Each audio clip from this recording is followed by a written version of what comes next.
Have you ever felt a surge of anger so intense it almost felt like a volcanic eruption within you?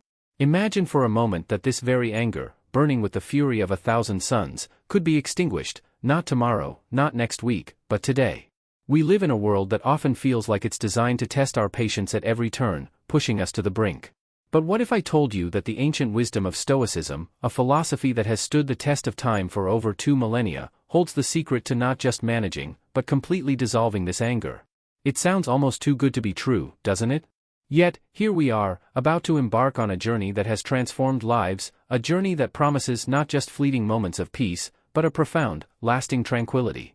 Join me as we explore how Stoicism, with its deep insights into the nature of our emotions and thoughts, can guide us to a place of calmness and strength no matter what life throws our way. Stay tuned as we dive into the heart of what it means to truly let go of anger and embrace a life of serenity and contentment. If you appreciate what we're doing here and want to join a community that dares to tread a different path, the simplest favor I'll ask from you is to hit that subscribe button. And remember, don't skip any part of this video because, like the wisdom of Stoicism itself, you are an exception in a world that often settles for the ordinary. The task at hand might seem simple at first glance, but it's deeply rooted in a practice that has been a source of solace and strength for many, including one of the most revered figures in history, Abraham Lincoln. Lincoln had a unique strategy for dealing with his frustrations and anger. Whenever he found himself seething with anger toward someone or something, he would retreat to the solitude of his thoughts, pen in hand, and pour all those tumultuous feelings onto paper. He called these his hot letters. He never sent them; instead, he would destroy them, effectively allowing all those heated emotions to vanish into thin air, leaving no trail of destruction in their wake. So why are we starting here with a task that involves writing down everything that makes us angry and then setting that list ablaze? Because there is profound wisdom in the act of letting go, a cornerstone principle in Stoicism. The Stoics teach us about the power of distinguishing between what is within our control and what lies beyond it, our reactions, our emotions, and how we choose to handle them. Those are squarely in our domain. The external sources of our anger? Not so much. This exercise serves as a physical manifestation of a deeply symbolic gesture, acknowledging our anger, confronting it, and then choosing to let it go, not allowing it to consume us or dictate our actions. It's about taking a moment to reflect on what's been boiling beneath the surface, recognizing it, and then making a conscious decision not to let those flames spread any further. By writing it all down, we're not giving our anger a stage to perform; instead, we're stripping it of its power, confining it to a piece of paper that will soon turn to ashes. Burning the list is not just an act of destruction, but one of profound liberation. It's a signal to ourselves that we refuse to be held hostage by our anger. It's a declaration that we are ready to move forward, unburdened by the weight of past grievances. This act, inspired by Lincoln's wisdom, is our first step toward embracing a Stoic mindset, one that values the serenity of our inner world over the chaos of the external one. As we watch the paper burn, let it be a reminder that our anger, too, can be reduced to ashes, leaving behind nothing but the lessons it taught us. This is not about denying our feelings or pretending they don't exist. It's about acknowledging them, learning from them, and then letting them go with grace. This is the essence of Stoicism, finding strength in tranquility, power in peace, and wisdom in letting go. It's time to stand in front of a mirror, to really look at ourselves while we summon the feeling of anger. This might seem like an unusual, perhaps even uncomfortable request, yet there's profound wisdom to be gleaned from this exercise, wisdom deeply anchored in Stoic thought. The Stoics knew that self-awareness plays a crucial role in personal development. By observing our anger in the mirror, we're not just looking at our external appearance, we're being invited to witness the transformation that takes over us when we let anger consume us. It's about recognizing the ugliness of anger, not just as an abstract concept, but as a tangible, visible force that distorts our appearance and, by extension, our self-perception. This task may reveal to us a side we're not proud of, a side that under normal circumstances we'd rather hide from the world and from ourselves. Anger has this insidious way of creeping into our expressions, tightening our jaws, furrowing our brows, and setting our eyes ablaze with a fire that can be unsettling to see reflected back at us. This reflection is not just a physical one, it's a mirror to our soul's turmoil, a vivid illustration of how much we let external circumstances dictate our internal state. But here's where the Stoic philosophy shines, teaching us about the absurdity of anger. Marcus Aurelius often wrote about the fleeting nature of human life and the triviality of the things that so often enrage us. By looking at ourselves in the throes of anger, we're given a stark visual of how trivial matters can contort our entire being. This exercise illuminates the potential of anger to alienate us not just from others, but from our true selves. It's a moment of clarity, where the absurdity of allowing external events to control our most intimate expressions becomes undeniable. Yet there's also a sense of liberation in this recognition. Understanding the power we've unwittingly granted anger allows us to begin reclaiming that power. It's a step towards not allowing ourselves to be puppeteered by every slight, every inconvenience that crosses our path. This self-observation acts as a reminder of our ability to choose a different response, to not let anger sculpt our faces into a mask of hostility and bitterness. In embracing this Stoic exercise, we're doing more than just confronting our anger, we're initiating a dialogue with ourselves about who we want to be. Do we wish to go through life with our features twisted by anger, or do we seek to present a face of calm, of serenity and understanding, even in the face of provocation? This is the choice Stoicism lays before us, offering not just a philosophical perspective, but a practical tool for embodying the virtues we aspire to. Marcus Aurelius often spoke of an inner citadel, a fortress of the mind that is impervious to the external chaos of the world. He believed that the greatest retreat, the most serene sanctuary, lies within our own minds, accessible at any moment regardless of our circumstances. This isn't about escapism or denial of the realities that confront us, rather, it's about finding a place of peace and renewal amidst the tumult, a center of calm within the storm. The beauty of this concept lies in its simplicity and its profound depth. To find a place of beauty doesn't require us to book an exotic vacation or even step outside our homes. It requires us to delve into the depths of our own consciousness, to discover and cultivate a mental space where peace and beauty reign. This could be a memory of a place or moment that brought us joy, a visualization of a serene landscape, or simply a state of mind that we associate with calm and beauty. For some, this mental refuge might be a childhood memory of lying in the grass, looking up at a cloudless sky, completely at ease. For others, it might be the imagined sound of waves crashing against the shore, or the tranquility of a mountain summit above the clouds. The key is that this place, real or imagined, is ours alone, a sanctuary that we can retreat to whenever the waves of anger begin to rise. This practice of finding our own place of beauty is not just about temporary respite, it's about fundamentally altering our relationship with anger. By consciously choosing to retreat to our place of beauty, we're exercising our ability to choose our response to the world around us. We're recognizing that while we cannot control everything that happens to us, we have complete control over how we respond. And in choosing to respond with peace, with a retreat to beauty, we're embracing one of the core tenets of Stoicism, the power of our own minds to shape our experiences. Moreover, this exercise strengthens our ability to find beauty and peace in the external world as well. As we cultivate our inner sanctuaries, we become more attuned to the moments of beauty that surround us every day, the warmth of the sun on our face, the gentle rustle of leaves in the wind, the simple joy of a shared smile.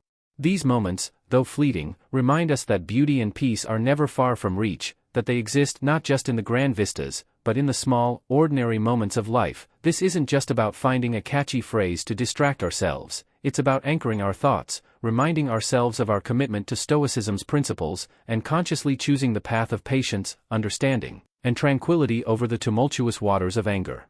A mantra is more than just a set of words, it's a verbal embodiment of our highest ideals, a beacon that guides us back to our Stoic center when the world around us seems determined to push us off course. It's a practice deeply rooted in the Stoic teachings that emphasize the importance of controlling our perceptions and reactions to external events. Just as Marcus Aurelius had his meditations, Seneca his letters, and Epictetus his discourses, we too can have our mantra, a personal declaration of our commitment to Stoic virtues. The creation of a mantra is a deeply personal process, one that requires us to reflect on the values that are most important to us and the kind of person we aspire to be. It might be a phrase that encourages us to see the bigger picture, to remember that this too shall pass, or to recognize that we have the power within to remain unharmed. It could be a reminder to embrace the obstacle or to find strength in serenity. The key is that it resonates with you on a profound level and encapsulates the essence of your Stoic practice. When faced with situations that test our patience or provoke our anger, repeating our mantra can act as a psychological pause button, giving us the momentary break we need to step back from our immediate reactions and choose a more considered response. It's a tool that empowers us to break the cycle of automatic emotional responses and to align our actions with our philosophical ideals. By repeating our mantra, we remind ourselves of our capacity for reason, for compassion, and for maintaining our tranquility in the face of life's challenges. This practice of creating and using a mantra also serves as a daily reinforcement of our Stoic beliefs. It integrates Stoicism into the fabric of our daily lives, making it not just a philosophy we study but a lived experience that shapes our every interaction. Over time, our mantra becomes not just a tool for managing anger but a constant companion, a source of strength and clarity that guides us through the complexities of life. As we embark on the task of creating our mantra, let's approach it with the seriousness and reverence it deserves. Let's choose words that speak to the depths of our soul, that reflect our highest aspirations, and that commit us to the Stoic path. And let's use our mantra not just as a shield against anger but as a light that guides us toward wisdom, virtue, and a deeper understanding of ourselves and the world around us. At first glance, this task might seem like a passive activity, perhaps even a mundane one. Yet within this simple act lies a powerful Stoic lesson, one that can significantly alter our perception of the world and our place within it. This is not just about watching, it's about observing with intention, about learning from the world around us, and about cultivating a deeper sense of empathy and understanding. In the hustle and bustle of daily life, it's easy to become ensnared in our own narratives, to view our challenges and frustrations as monumental obstacles that tower over everything else. Our problems can feel all-consuming, clouding our judgment and inflating our sense of importance. This is where the wisdom of Stoicism, and specifically the practice of people watching, can bring clarity and perspective. The Stoics, with their keen insights into human nature, understood the value of stepping back, of observing the world from a broader vantage point. Marcus Aurelius often spoke of viewing life from above, of considering the vast tapestry of human existence and recognizing our fleeting place within it. When we sit down to observe others, we're doing more than just watching people go about their day, we're engaging in a practice of perspective-taking that is both humbling and enlightening. We see the myriad ways in which life unfolds for others, the small joys, the struggles, the moments of connection, and the instances of frustration. We witness the commonality of the human experience, how the themes of love, loss, ambition, and disappointment play out in countless variations across the faces and actions of those we observe. This act of observation serves as a powerful reminder that in the grand scheme of things, our problems are often not as monumental as they seem. It helps us to recognize that just as we are navigating the complexities of our lives, so too is everyone around us. This realization fosters a sense of empathy, a recognition of our shared humanity, and a diminishing of the self-centered perspective that can so often lead to frustration and anger. Moreover, people watching as a Stoic practice encourages us to reflect on our reactions to the world. By observing how others respond to their circumstances, we can gain insights into our own patterns of behavior. We see the futility of anger and frustration, how these emotions often escalate situations rather than resolve them. We're reminded of the Stoic ideals of equanimity and acceptance, of responding to life's challenges with grace and composure. As we engage in this practice, let us do so with the spirit of curiosity and openness. Let's observe not to judge but to understand, not to criticize but to learn. Let this time of people watching be a mirror that reflects back to us the shared struggles and joys of being human, a reminder of the transient nature of our frustrations, and an invitation to respond to the world with empathy, patience, and understanding. The Stoics recognized the importance of engaging in activities that enrich the soul and expand the mind. While they might not have specifically mentioned picking up a paintbrush or strumming a guitar, the essence of their teachings encourages us to find channels for our emotions, to direct our energy towards endeavors that not only bring us joy but also foster a sense of accomplishment and peace. Engaging in a creative outlet does more than just provide a distraction from the things that frustrate or anger us. It offers us a unique space where we can express ourselves freely, without judgment or constraint. Creativity is a dialogue between our innermost feelings and the external world, a dialogue that can be incredibly therapeutic and enlightening. Whether it's through writing, painting, music, dance, or any other form of creative expression, we're given the opportunity to explore our emotions, to understand them, and to transform them into something tangible and often beautiful. This transformation is where the true magic lies. By channeling our emotions into our creative endeavors, we're not merely diverting our attention away from anger, we're actively engaging in a process of alchemy, turning the lead of our frustrations into the gold of artistic expression. This process is deeply cathartic, allowing us to release pent-up emotions in a way that is constructive and enriching. Moreover, the act of creating something, of bringing a new idea or piece of art into existence, instills a sense of pride and accomplishment, counteracting the feelings of helplessness or agitation that often accompany anger. Beyond the personal benefits, engaging in a creative practice can enhance our well-being and happiness on multiple levels. Creativity stimulates the brain, encouraging us to think in new and innovative ways. It connects us with a sense of flow, that deeply immersive state where time seems to stand still, and we're completely absorbed in the task at hand. This state of flow is not only incredibly satisfying but also contributes to our overall mental and emotional health.